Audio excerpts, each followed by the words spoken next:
একটি ঘটনাতে মাঝখানে দুইটি সৈন্য বলাবলি করতেছে, আমন তাদের থেকে প্রতিশোধ নিবে, আমনের এবাদতখানায় হামলা করা উচিত হয়নি। এরকম হয়ে বসে থাকবেন না, যাচাই করে সঠিক ধর্মে যাবেন। এরকম বর্তমান ধর্ম এবাদতও বদলে যাবে। দাঁড়িয়ে রুকু সিজদা করে নামাজ আদায় করবে না, তখন বসে 100বার সুবহানাল্লাহ পড়বে। পুরাপুরি সকল জগৎ মিলে আল্লাহ হিসাব করে। বলাবলি ফেলে চেকিং করুন।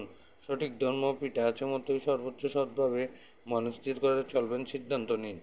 সব দিকেই সমুদ্র, মাঝখানে অনেক দুনিয়া। এক এক দুনিয়াতে এক এক নবী ভিন্ন কথা বলে গেছেন। অধিকাংশ দুনিয়াতে বসে জিকির চলে। দুনিয়াতে যতটা পালি আছে তত সীমাহীনেরও সীমাহীনের মতো বেশি দুনিয়া আছে। বদলে গেছে বদলে গেছে আবাদত সিস্টেম, নিয়ম।